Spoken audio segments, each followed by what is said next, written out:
우리가 저지난주에 예배의 대상이 누구신가에 대해서 말씀을 드렸고요. 지난주에는 이제 품성 설교를 했습니다. 예배의 대상이 누군지를 아는 사람들에게서 자연적인 그 현상은 하나님 앞에 엎드린다는 겁니다. 오늘 본문에 오라 우리가 굽혀 경배하며 우리를 지으신 여호와 앞에 무릎을 꿇자라고 시편 기자는 고백을 하고 있습니다. 이 95편은 1절은 이렇게 시작합니다. 오라 우리가 여호와께 노래하며 우리의 구원의 반석을 향하여 즐거이 외치자. 우리가 감사함으로 그 앞에 나가며 시를 지어 즐거이 그를 노래하자. 여호와는 크신 하나님이시오 모든 신들보다 크신 왕이시기 때문이라 그래요. 하나님이 우리의 왕이시다, 주권자시다 그 말이죠.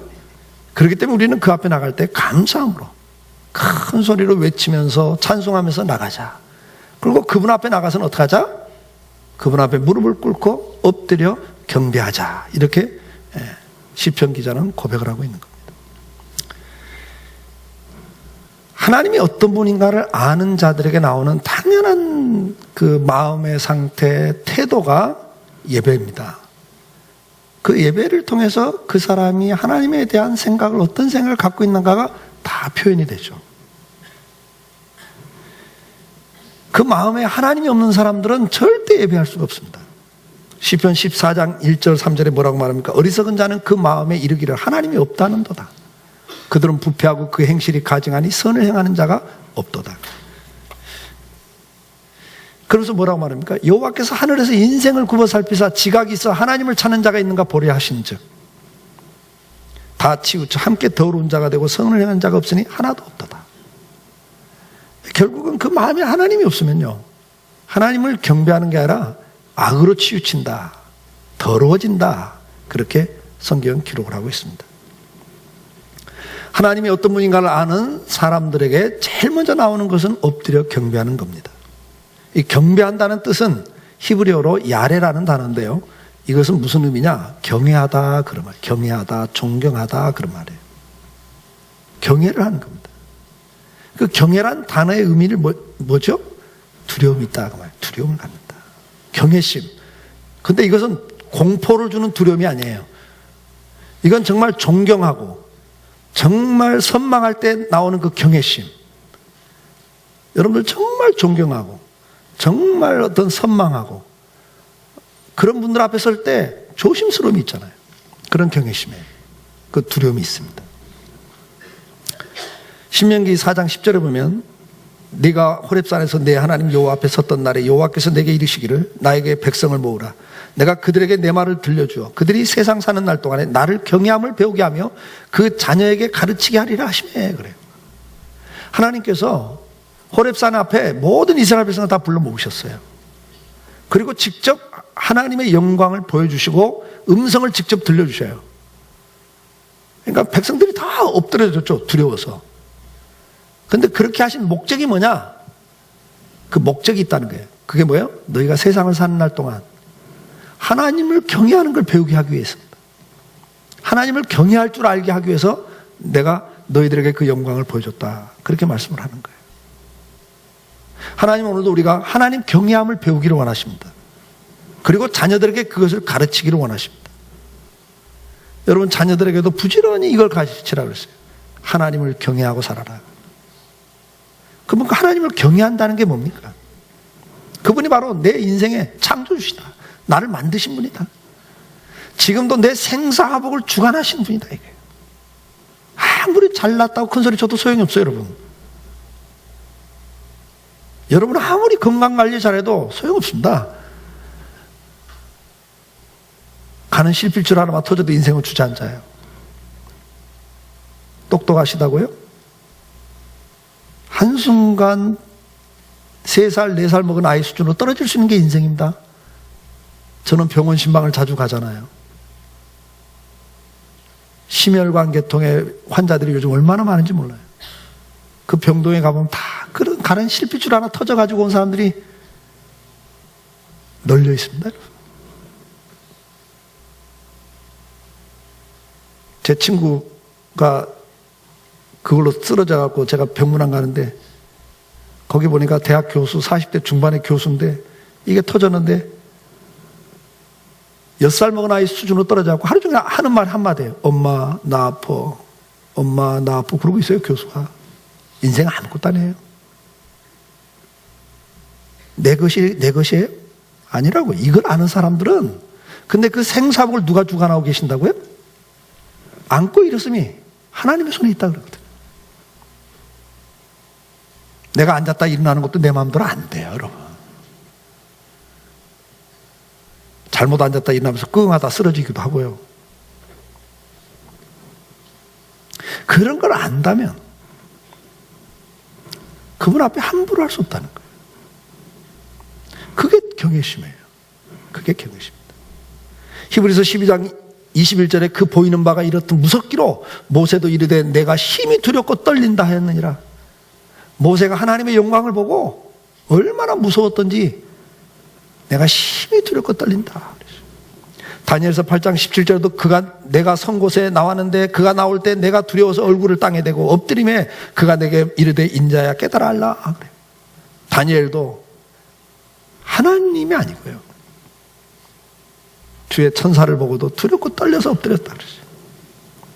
빌립보 2장 12절에 그러므로 나의 사랑하는 자들아 너희가 나 있을 때뿐만 아니라 더욱 지금 나 없을 때도 항상 복종하여 두렵고 떨림으로 너희 구원을 이루라. 그렇게 말씀해요.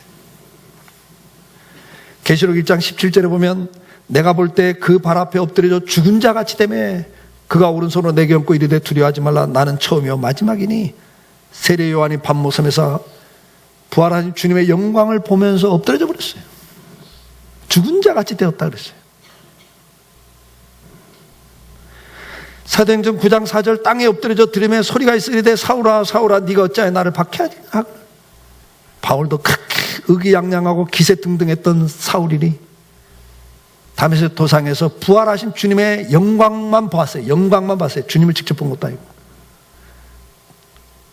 그런데 그냥 엎드려지고 눈이 멀어버렸어요. 이게 하나님의 영광입니다, 여러분.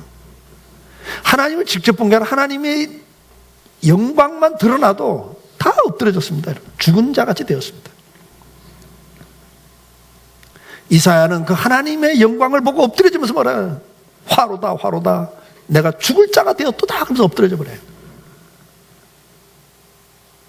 내가 죽는다고 느낄 만큼의 두려움이 생겨버려요. 하나님을 만나면.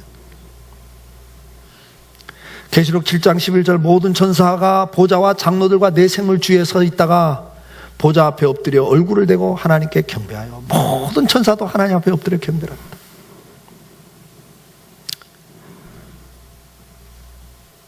하나님을 누군가를 아는 사람들에게 나오는 자연적인 발로가 뭐죠?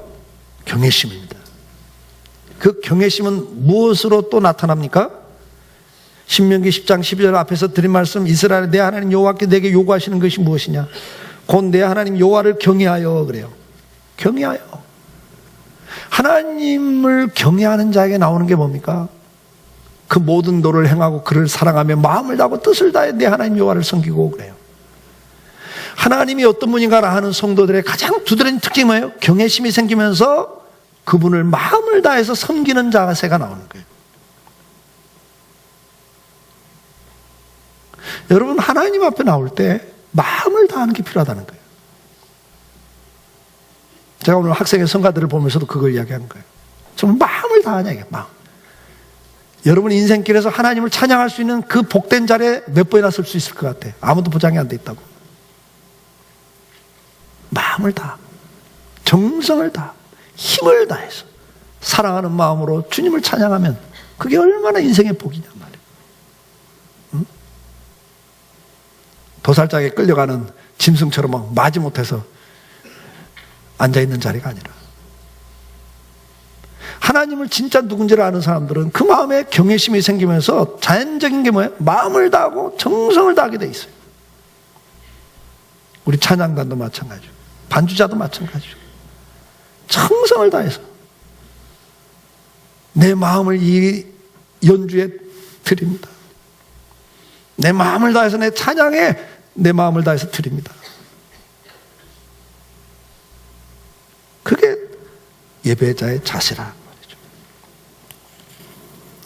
신명기 6장 5절에도 너는 마음을 다하고 뜻을 다하고 힘을 다해 내 하나님 여호와를 사랑하라 그래요. 하나님이 요구하는 건 뭐예요? 이 경외심에서 나오는 마음을 다하는 정성을 원하세요.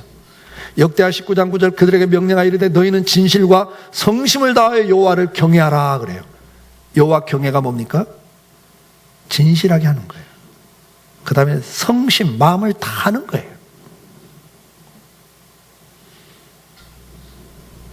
여호수아 24장 23절에 뭐라고 기록합니까? 여호수아가 이르되 그러면 이제 너희 중에 있는 이방신을 치워버리고 너희는 너희 마음을 이스라엘 하나님 여호와께로 향하라 하니, 여호와 경외하는 것에 가장 중요한 건 뭐죠? 마음을 그분에게 드리는 거예요. 정성을 드리는 거예요. 이스라엘 백성들이 타락할 때 특징이 뭡니까? 이사야 29장 13절에 주께서 이르시되 이 백성이 입으로는 나를 가까이하며 입술로는 나를 공경하나 그래요. 말로는 다 하나님을 섬긴대요. 하나님을 잘 섬긴대요. 정말 하나님을 사랑하고 하나님을 섬기는 것처럼 이야기해요. 정말 교회를 사랑하는 것처럼 이야기해요. 그런데 그들의 마음은 내게서 멀리 떠났나니 그들이 나를 경외하면 사람의 계명의 가르침을 받았을 뿐이다. 그렇게 말씀해요. 하나님 뭘 보신다고요? 여러분들의 말을 보는 게 아니에요. 여러분 마음을 봐. 마음. 네가 진짜 나를 경외하냐? 진짜 나를 사랑해서 하는 말이냐? 저는 오늘날도 그런 걸 많이 봅니다. 한국교회가 어떠고 저떠고 정말 교회를 사랑하는 마음으로 하는지 그냥 비판을 위한 비판인지는 모르겠어요. 정말 마음을 하나님을 사랑한다면 다른 모습으로 나타날 모습들이 많이 있거든요.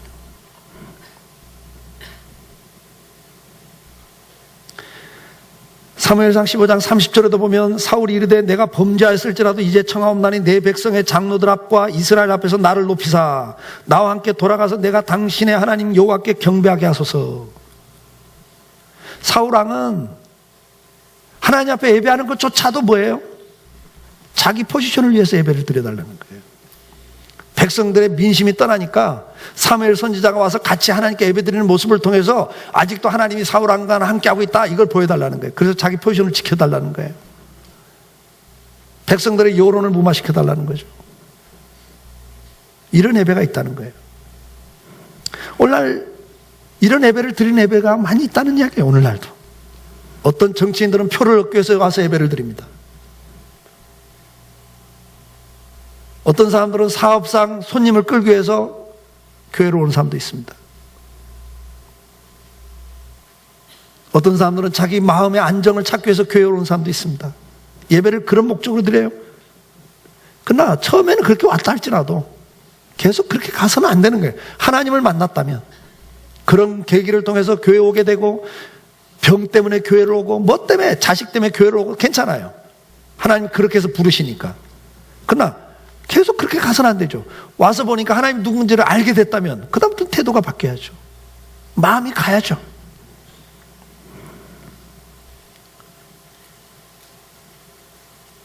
오늘날 많은 예배가, 그리고 하나님 앞에서 하는 행위 가운데 자기들의 인기를 위해서, 사울왕처럼 인기를 얻기 위해서 하나님 앞에서 하나님 앞에 행한다는 이야기들을 많이 해요. 제가 볼 때는 아니에요. 오히려 교회를 더 어렵게 만들고 교회를 더 깨트리고 하면서 하나님을 사랑한다고, 하나님의 교회를 위한다는 명분 아래 하는데 내가 볼 때는 아닌 게 너무 많아요. 정말 하나님을 두려워하냐 그 말이에요. 그렇다면 정말 마음을 다해서 하나님을 섬기게 되죠. 그건 전혀 다른 모습입니다. 오늘 우리 예배가 어떤 예배냐 그 말이죠. 정말 내 마음을 다하고 정성을 다하고 힘을 다해서 하나님을 사랑하고 섬기는 그 마음의 발로로 예배가 드려지고 있는가. 네.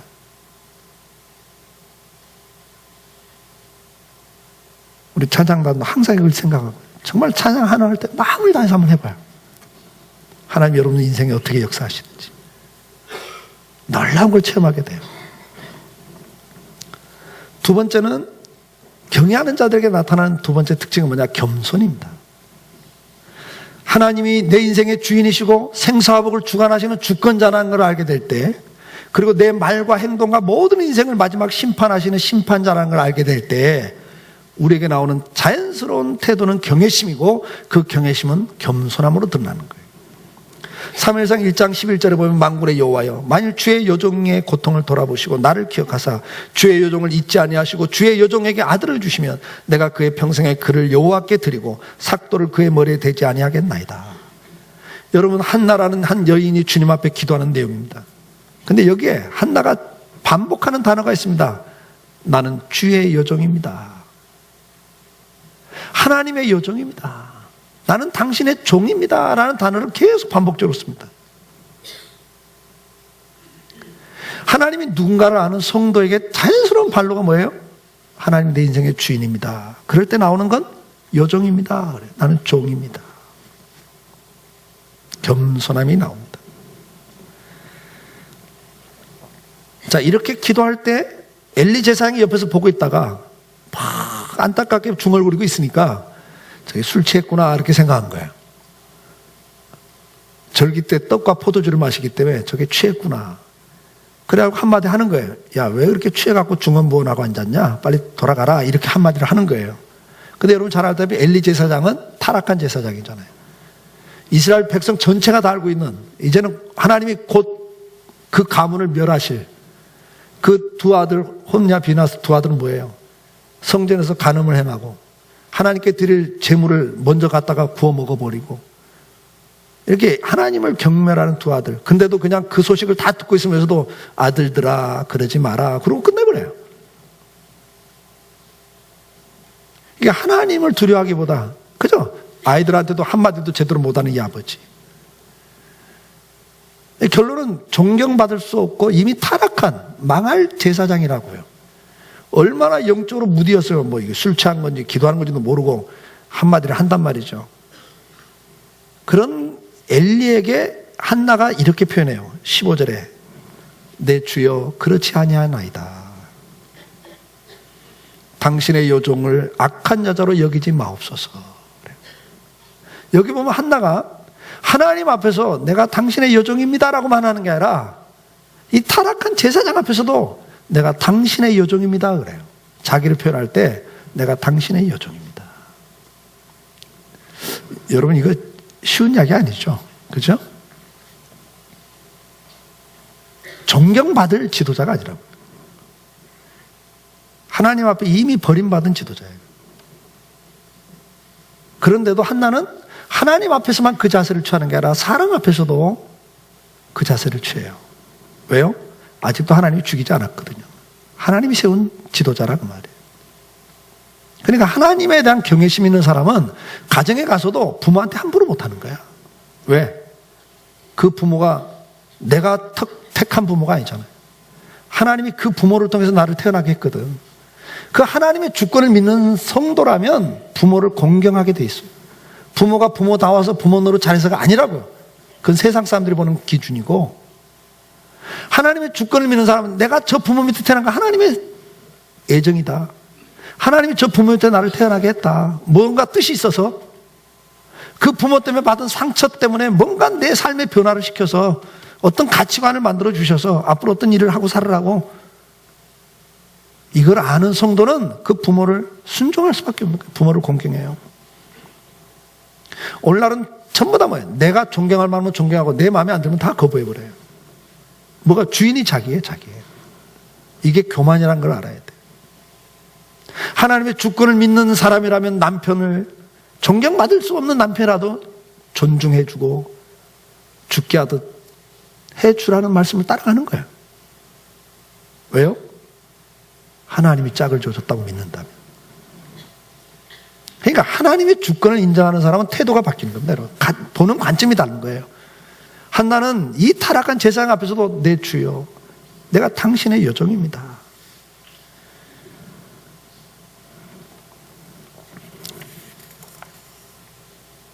사무엘상 17절에 보면, 1장 17절에 보면 엘리 제사장이 얼마나 멋쩍어요. 그렇죠? 술 취한 줄 알고 한마디 했는데 실은 내가 술 취한 게 아닙니다. 그러면서 겸손히 내가 당신의 여종인데 내가 사실은 이렇게 안타까운 일이 있어서 이렇게 지금 기도하고 있는 중입니다. 그러니까 얼마나 멋졌겠어요. 한마디로 해줘요. 뭐라고죠? 평안히 가라. 이스라엘 하나님이 네가 기도하여 구한 걸 허락하시길 원하노라. 요 한마디로 해줘요. 여러분, 이 타락한 지도자가 한 말 한 거 가지고 또 한나는 이렇게 반응해. 18절. 당신의 여종이 당신께 은혜 있기를 원하나이다. 그래요. 주님께 은혜 있기를 원합니다가 아닙니다, 여러분. 이게 자꾸 착각들 하는 거예요. 하나님과의 관계가 어디로 나타나냐? 옆에 있는 사람에게 대한 태도로 나타나는 겁니다. 근데 내가 하나님께만 잘하면 된다고 생각하는 건 이거 정말 착각하는 거예요. 하나님이 내 인생의 주인이시다 그러면 지금 내 옆에 있는 그 사람도 하나님이 세운 사람이라는 걸 인정해요. 그래서 한나는 또 말해요. 당신의 여종이 당신께 은혜 있기를 원하나이다 하고 가서 먹고 얼굴에 다시는 근심의 빛이 없더라 그랬어요. 그걸 믿었다 그 말이에요. 하나님 네 기도를 들어주기로 원한다니까 아멘 하고 그냥 믿어버렸어요. 이게 겸손한 자의 모습입니다. 야고보서 4장 10절에 주 앞에서 낮추라 그리하면 주께서 너희를 높이시리라 말씀을 하고 있습니다.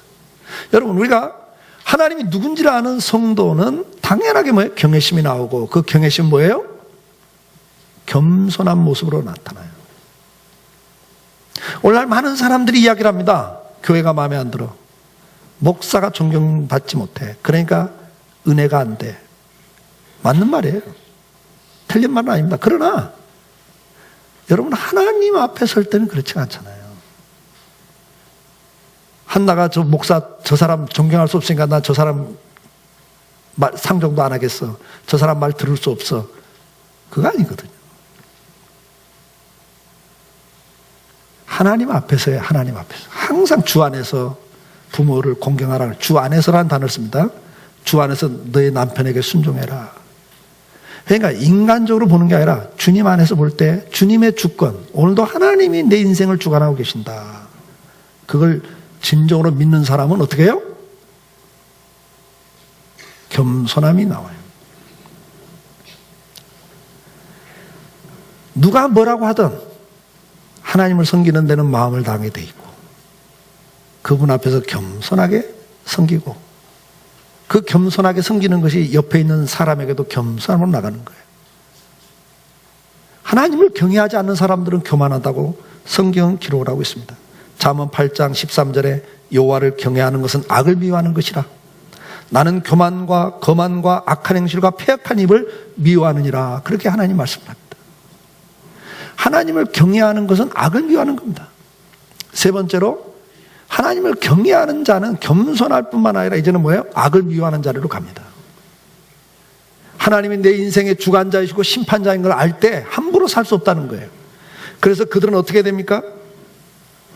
잠언 8장 13절에 뭐라고 말할까? 악을 미워하는 것이라 그러면서 뭐라고 그래요? 나는 교만과 거만과 악한 행실과 패역한 입을 미워한다. 하나님 말씀을 해요.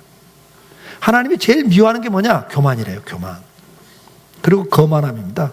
잘난 척하고. 하나님 제일 싫어하는 거, 미워하는 게 그거라는 거예요. 교만을 제일 싫어하세요. 자기밖에 없어요. 자기가 생각한 게 전부 다 오라. 그것처럼 악한 게 없는 거예요. 내가 뭘 알아요? 내가 뭐예요? 앞에서도 말씀드렸지만 잘났다고요? 교통사고 한번 놔보세요. 그 잘난 게 어디 가는지. 순간이에요, 순간. 자랑할 게 없다고 했어요. 자랑할 게 없어요. 근데 너무 자랑을 해요. 자기가 최고예요. 하나님이 제일 싫어하는 게 뭔지 아세요? 교만과 거만이에요. 그 다음에 악한 행실과 패역한 입이라 그랬어요. 자기가 재판장 노릇을 다 해버려요. 천사장 미가엘이 악한 사탄에게도 감히 판결의 말을 쓰지 않았다 그랬어요. 감이란 단어를 씁니다. 감히 판결의 말을 쓰지 않습니다. 왜? 인생을 판결하고 재판하는 분은 오직 여호와 하나님이라고 그랬어요. 근데 네가 무엇인데 이웃을 판단하느냐 그러시잖아요. 그러지 말라는 거예요. 하나님 앞에서 겸손하게 나가는 사람들의 특징, 경외하는 자의 특징이 뭐예요? 겸손하면서 악을 미워하기 시작해요. 출애굽기 20장 20절에도 여호와가 모세에게 이르되 두려워하지 말라. 하나님이 임하시면 너희를 시험하고 너희로 경외하여 그래요. 하나님이 직접 나타나셔서 영광을 보여주신 이유가 뭐냐? 하나님을 두려워하면서 경외하면서 뭐 하라고요? 범죄하지 않게 하려 하심이라 그래요. 범죄하지 않게 하려 하심이라. 우리가 하나님을 경외한다고 할 때 특징은 마음을 다하는 것뿐만 아니라 겸손하게 되고 동시에 뭐예요? 악을 미워하기 시작합니다. 죄 짓는 것이 두려워지기 시작해요. 그래서 시편 19편 9절에 여호와를 경외하는 도는 정결하여 그래요.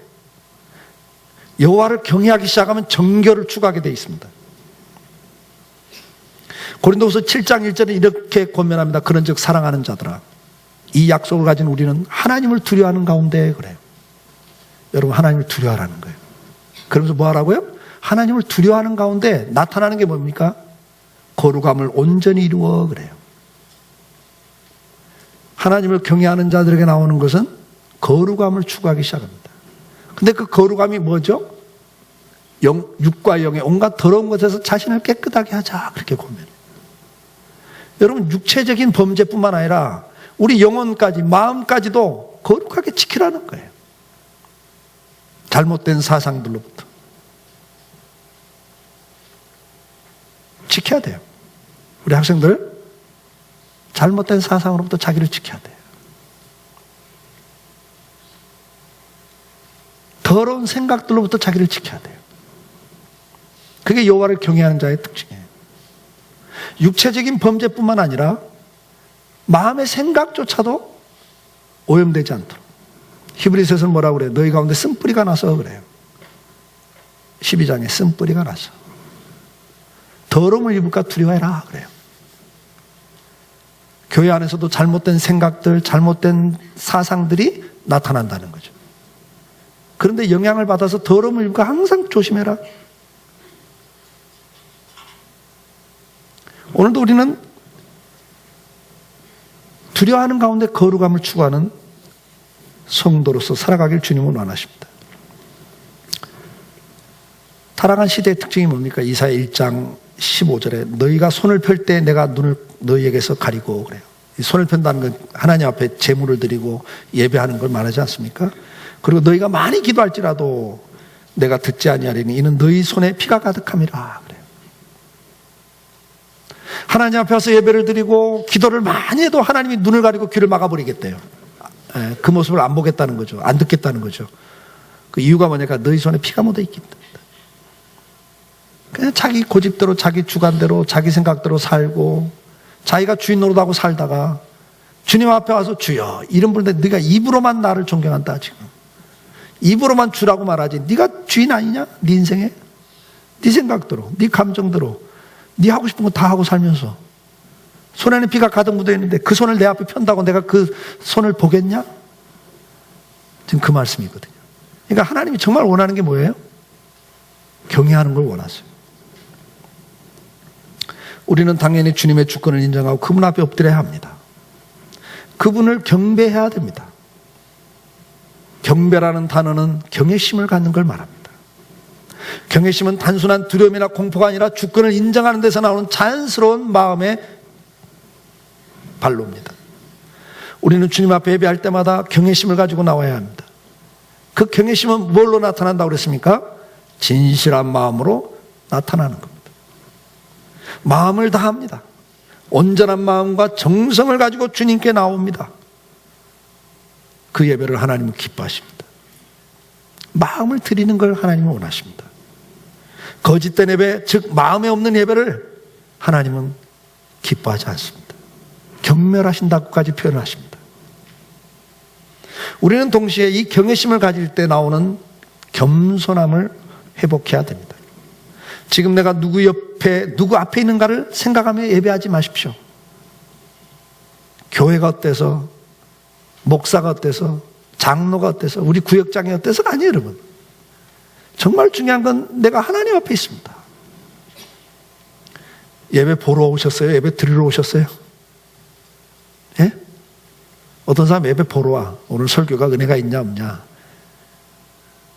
아니 저 장로는 왜 졸고 앉았어? 예배 보는 거죠. 관망, 심판자, 재판장 노릇하지 마십시오. 예배는 그런 게 아닙니다. 누가 옆에서 어떻게 하든 간에 나는 지금 하나님 앞에 있습니다. 그리고 나는 하나님의 종입니다. 내가 하나님 앞에 무릎을 꿇습니다. 내 생각 내려놓습니다. 한나처럼 감정 상하고 멸시를 당해도 그거 다 내려놓고 내가 주님 앞에 있습니다. 주님이 내 인생의 주인이십니다. 겸손함으로 주님을 섬기는 것이 경외함입니다.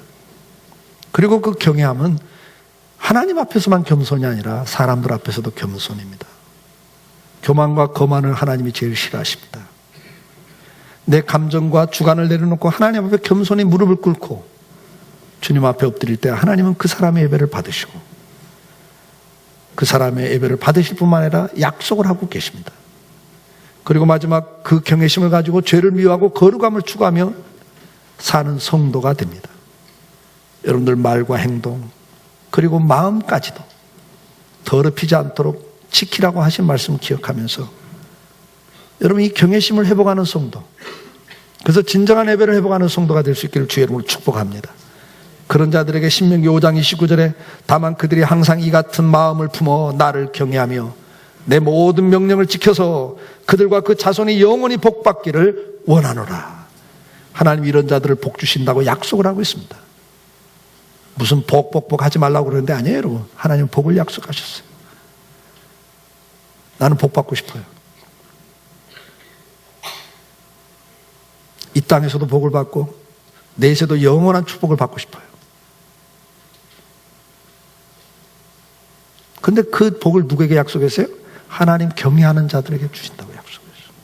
신명기 6장 2절 곧 너와 내 아들과 내 손자들이 나만 아니라 내 자식과 손자들에게까지도 내 하나님 여호와를 경외하며 내가 너에게 명한 그 모든 규례와 명령을 지키게 하기 위한 것이며, 여러분 나만 경외할 게 아니라 내 자식들, 내 손주들까지도 하나님 경외하는 걸 배우게 하셔야 됩니다. 그래야 그날이 장구하다고 또 약속을 하고 있습니다. 그게 장구한 거예요. 신명기 6장 24절 여호와께서 우리에게 이 모든 규례를 지키라 명령하셨으니 이는 우리가 우리 하나님 여호와를 경외하여, 그래요. 하나님을 경외하는 자에게 주는 축복이 뭡니까? 항상 복을 누리게 하기 위함이다. 오늘 하나님을 경외하는 자들을 하나님 기쁘게 받으시고 그런 자들을 축복하신다고 약속을 하고 계십니다. 오늘 이 복된 자리에 설 수 있는 저와 여러분이 될 수 있기를. 특별히 우리 학생들 하나님을 경외하세요. 하나님 여러분 인생의 주인이세요. 그분을 진실한 마음으로 섬기세요. 정성을 다해 섬기세요. 여러분 인생에 축복이 약속되어 있어요. 하나님의 예배를 경멸하지 마세요. 겸손하게 은혜를 받으세요. 어릴 때부터 겸손하게 아멘으로 은혜를 받으면 하나님이 그 인생을 복 주신다고 약속을 했어요. 우리 학생들 알았지? 너희들 인생이 너무 많잖아. 앞으로 잘 살아야지. 그리고 죄를 멀리하세요. 거룩함을 추구하세요. 죄를 끊으세요. 우리 학생들.